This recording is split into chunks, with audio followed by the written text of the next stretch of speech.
नमस्कार दोस्तों, पाथफाइंडर पर आप सभी का स्वागत है। दोस्तों, आज हम बात करने वाले हैं ग्लोबल जेंडर गैप इंडेक्स के बारे में, जिसमें भारत की रैंकिंग में थोड़ा सा सुधार देखा गया है। कितना जेंडर इक्वल है भारत इस इंडेक्स के अकॉर्डिंग, आज हम इसी के बारे में डिटेल में बात करेंगे।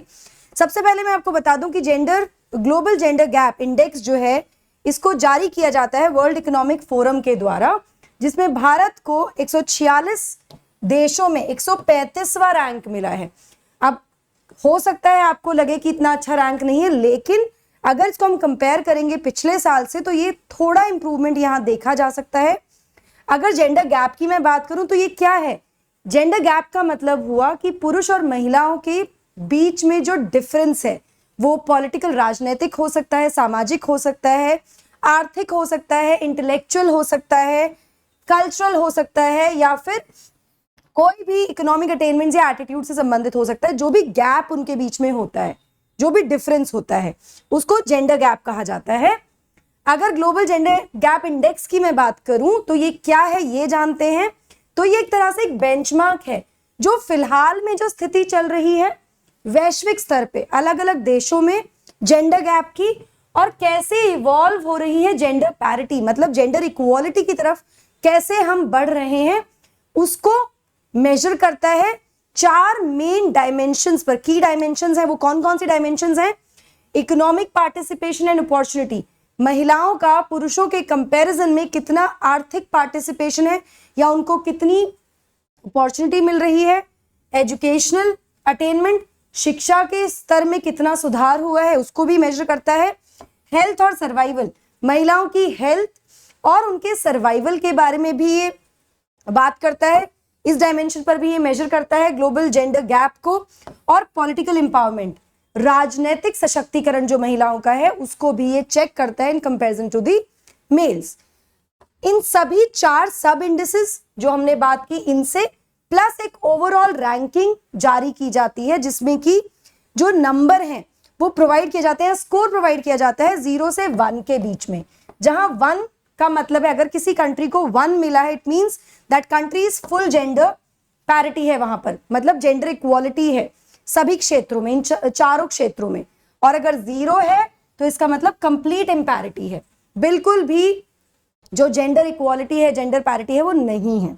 ठीक है, अब अगर क्रॉस कंट्री कंपैरिजन की बात करें कि पूरे विश्व की अलग अलग कंट्रीज को यहाँ पे कंपेयर किया जाता है इन 4 पैरामीटर्स पे, तो इससे क्या फायदा हो सकता है? देखिए, जब क्रॉस कंट्री कंपैरिजन होता है, विश्व के अलग अलग देशों का कंपैरिजन होता है, ग्लोबल जेंडर गैप को देखने के लिए इंडेक्स जारी किया जाता है, तो ऐसे में सीखने को मिलता है उन देशों से जहां पर ये जो गैप है वो कम है, या कैसे उन्होंने ये गैप मिटिगेट किया है, क्या वो पॉलिसीज हैं।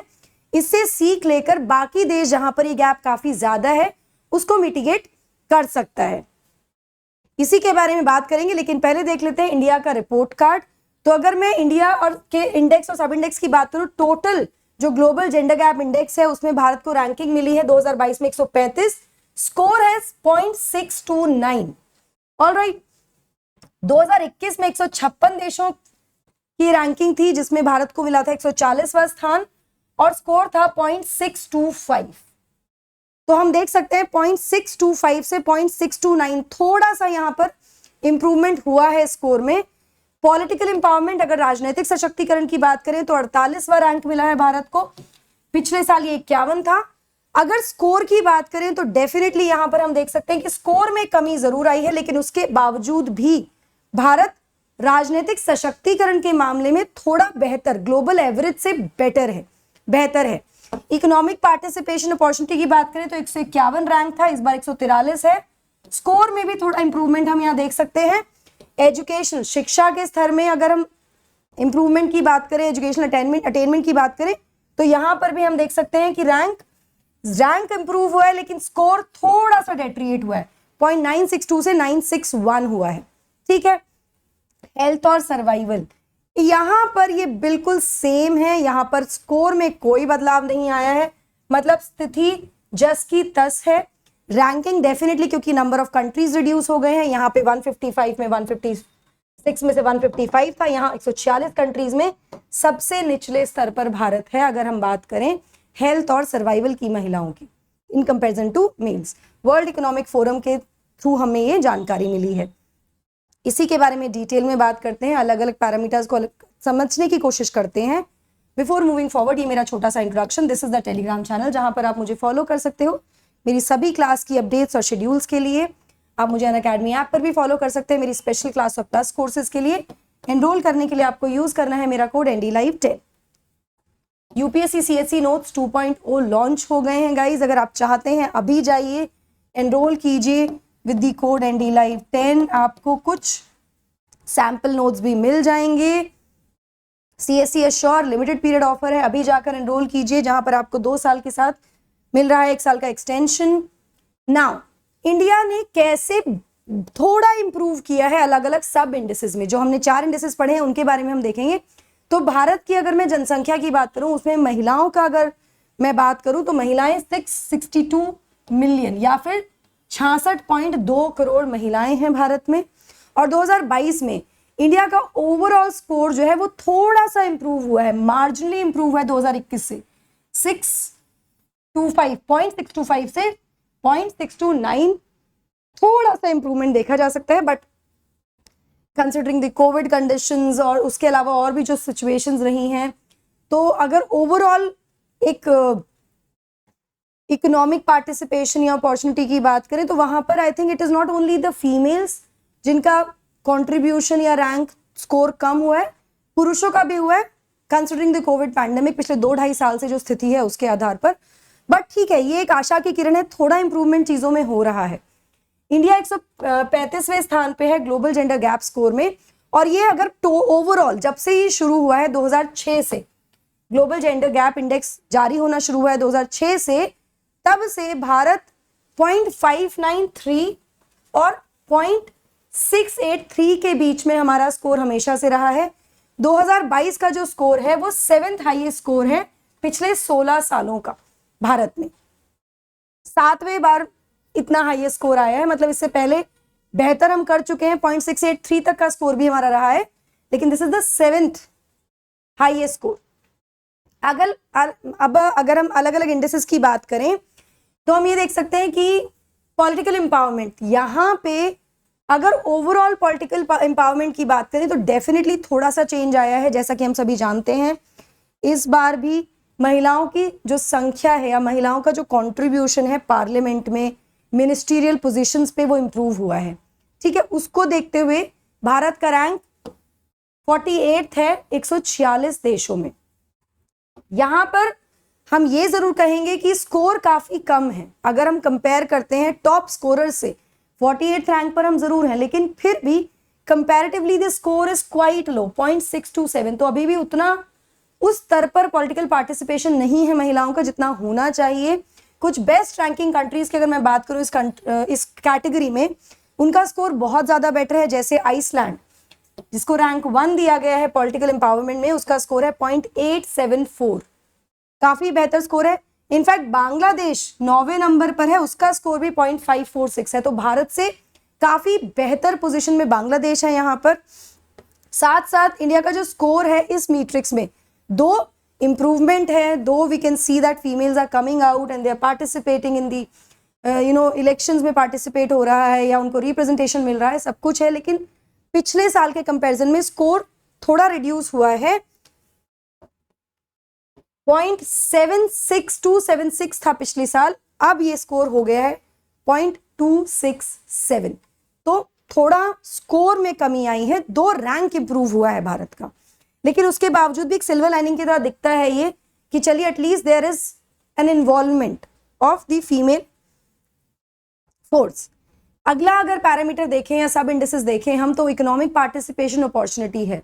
इसमें जो आइडेंटिफाई किया जाता है इस मैट्रिक्स में, वो है बेसिकली कितनी परसेंटेज ऑफ महिलाएं हैं जो काम करती हैं as labour force. Wage equality for similar work and earned income, कितना उनकी अर्नड इनकम है, कितनी वेज इक्वालिटी है, equal pay for equal work criteria ले सकते हैं हम यहाँ पर, और कितनी percentage of females are there in the labour force, कितनी महिलाएं काम कर रही हैं, उस पर ये मेजर किया जाता है। यहाँ पर भी भारत काफी मतलब इसका जो स्कोर है काफी कम है, या फिर मैं कह सकती हूँ कि जो रैंक है वो भी काफी कम है। 146 देशों में 143वें नंबर पर भारत इकोनॉमिक पार्टिसिपेशन अपॉर्चुनिटी पे है महिलाओं के लिए। स्कोर थोड़ा सा इंप्रूव हुआ है 326 से 0.326 से 0.350, थोड़ा सा यहाँ पर इंप्रूवमेंट देखने को मिला है।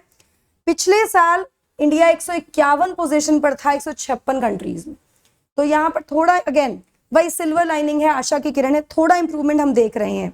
लेकिन उसके बावजूद भी अगर हम अपने ही सब कॉन्टिनेंट की बात करें, अपने ही नेबर्स की बात करें, तो इंडिया का स्कोर काफी कम है ग्लोबल एवरेज से, और केवल ईरान, पाकिस्तान और अफगानिस्तान है जो भारत के पीछे हैं इस मैट्रिक्स में। मतलब हमारे नेबर्स में भी केवल नेबर्स, ईरान तो खैर नेबर नहीं बोलेंगे एग्जैक्टली, बट पाकिस्तान, अफगानिस्तान और ईरान 3 कंट्रीज हैं जो लोअर हैं या नीचे स्तर पर हैं भारत से। Except that all the countries, आसपास की सभी कंट्रीज भारत से काफी बेटर हैं, और हमारा स्कोर ग्लोबल एवरेज से भी काफी यहाँ पर कम है। अगर एजुकेशनल अटेनमेंट की बात करें तो यहाँ पर भी जो मैट्रिक्स हैं वो हैं, जैसे कि इस इंडेक्स में भी लिटरेसी रेट कितना है महिलाओं का, या एनरोलमेंट रेट्स कितना है प्राइमरी स्कूल्स में या सेकेंडरी या टर्शरी एजुकेशन, मतलब प्राथमिक शिक्षा में, फिर सेकेंडरी माध्यमिक शिक्षा में, या फिर हायर एजुकेशन टर्शरी एजुकेशन में। तो यहाँ पे भारत का रैंक है 107वां आउट ऑफ 146, और ये जो स्कोर है वो पिछले साल से थोड़ा खराब ही हुआ है। मतलब मैंने आपको बताया था शुरुआत में 0.001% कम ही हुआ है। 2021 में इंडिया का रैंक 114 था 156 में, रैंक बढ़ा लेकिन स्कोर यहाँ पर 0.001 कम हुआ है। फिर हेल्थ और सर्वाइवल की बात करें तो इसमें जो मैट्रिक्स है उसमें 2 इंपॉर्टेंट मैट्रिक्स हैं, जैसे कि इस इंडेक्स में sex ratio at birth, birth के समय पे सेक्स रेशियो क्या है, दूसरा है हेल्दी लाइफ एक्सपेक्टेंसी इन ईयर्स, कितनी महिलाएं स्वस्थ हैं और उसके बाद उनकी लाइफ एक्सपेक्टेंसी जो है वो कितनी है। ठीक है, हेल्दी, इस मीट्रिक में भारत का रैंक लास्ट है। मतलब अगर हम सेक्स रेशो की बात करें या लाइफ एक्सपेक्टेंसी की बात करें महिलाओं की, तो यहाँ पर भारत सबसे बुरी स्थिति में है, सबसे लास्ट रैंक पर है। यहाँ पर हमें काम करने की बहुत ज़्यादा ज़रूरत है। स्कोर भी चेंज नहीं हुआ है, 2021 से बिल्कुल सेम ही रहा है, बस एक रैंक कम था पिछली बार, इस बार तो रैंक भी लोएस्ट है हम। Before I move forward, there is a question, health and of course the expectancy, यहाँ पर प्रॉब्लम है, प्रॉब्लमैटिक है, लेकिन बाकी जगहों पे जैसे इकोनॉमिक अपॉर्चुनिटी या फिर पॉलिटिकल एम्पावरमेंट की अगर बात करें तो वहां पे थोड़ा इंप्रूवमेंट देखने को मिलता है। कमेंट सेक्शन में you have to write down the schemes that the government has started to bring in the women force out there, चाहे वो वेजेस एक्ट हो सकता है या फिर वो मटर्निटी बेनिफिट्स हो सकते हैं। इस तरह की कौन कौन सी स्कीम्स हैं जो भारत में चल रही हैं जहां से चीजें सुधर सकती हैं आने वाले सालों में। यू हैव टू, सर्व शिक्षा अभियान ले लीजिए, है ना, इस तरह की जो स्कीम्स है वो आपको मुझे कमेंट सेक्शन में बतानी है। ठीक है, चलिए अब साउथ एशिया की अगर हम बात करें, अपने पूरे नेबर्स की हम बात करें, तो यहाँ पे बांग्लादेश, नेपाल, श्रीलंका, मालदीव्स, भूटान हमसे ऊपर है।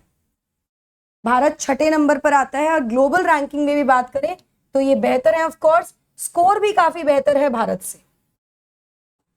ठीक है, यहाँ पर सिर्फ Iran, Islamic Republic of Pakistan, Islamic Republic of Iran, Pakistan और अफगानिस्तान, ये 3 कंट्रीज हैं जो हमसे ज्यादा खराब है। यहाँ पे मैं आपको बता दूं, क्योंकि अफगानिस्तान 146 ग्लोबल रैंकिंग में है, तो अफगानिस्तान सबसे ज्यादा खराब प्रदर्शन रहा है अफगानिस्तान का सभी पैरामीटर्स पर।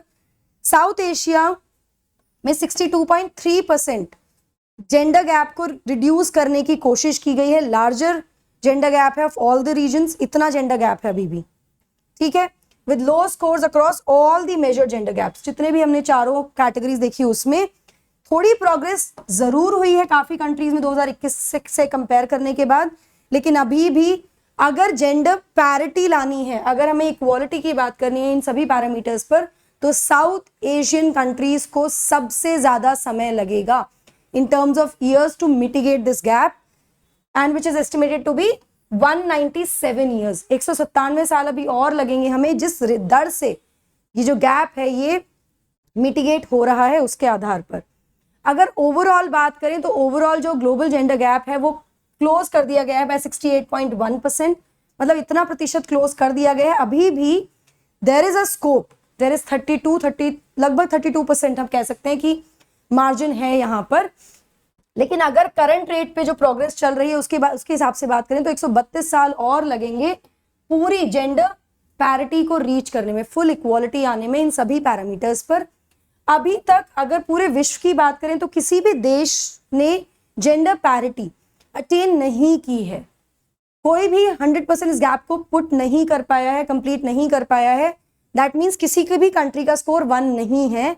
लेकिन the top 10 economies they have at least closed 80% of the gender gaps. जो टॉप 10 इकोनॉमीज हैं उनमें से 80% तक जेंडर गैप्स उन्होंने मिटिगेट कर लिया है। मैं यहां पर आपको टॉप 5 दिखा रही हूं, जिसमें आइसलैंड 90.8% तक मतलब क्लोज कर चुका है। सिर्फ वहां पर अब 9.2% का गैप बचा है between mails and females in सभी चारों इंडिसेस में, राइट। टॉप 5 कंट्रीज की जैसे बात करें तो नंबर 1 पे आइसलैंड है, 90% के आसपास क्लोज कर चुके हैं जेंडर गैप को। फिर आता है Finland 86%, Norway 84.5%, New Zealand 84.1% and Sweden 82.2%। तो this is the entire scenario. तो आप मुझे कमेंट सेक्शन में डेफिनेटली बताएंगे कौन कौन सी स्कीम पॉलिसीज भारत सरकार ने स्टार्ट की हैं, इनिशिएट की गई हैं, चल रही हैं भारत में, जहां से हम इन गैप्स को मिटिगेट करने की तरफ बढ़ सकते हैं या किए जा सकते हैं। ठीक है, चलिए। Why Unacademy? Because it gives you the widest choice of educators, flexibility to change your course, unlimited views on lectures, dedicated doubt solving, daily answer writing, live mentorship etc. along with the best result that we are producing. 0% EMI का option है आपके पास। अभी जाइए loan के लिए apply कीजिए। The code that you have to use is NDLive10। Batches शुरू हो रहे हैं 21 जुलाई से यूपीएससी CSC के लिए। यहाँ पर इंटीग्रेटेड कॉम्प्रिहेंसिव बैचेस होंगे जो कि प्रीलिम्स का मेंस, GS एंड CSAT सभी को आपकी तैयारी में सपोर्ट करेंगे। डाउट दरबार जो यूपीएससी का है वो शुरू हो चुका है। 14, 15, 16 को ये क्लासेस हो चुकी हैं। हर हफ्ते क्लासेस हो रही हैं दोस्तों। अभी जाके एनरोल कीजिए। NDLive10 is the code. That's it from my side. अगर सेशन अच्छा लगा don't forget to share and subscribe. Like करना मत भूलिए, कमेंट कीजिएगा, मुझे जरूर आंसर। और अगर आपको सेशन बहुत अच्छा लगा है तो please right NDLive10 in the comment section. That's it from my side. God bless you. Thank you.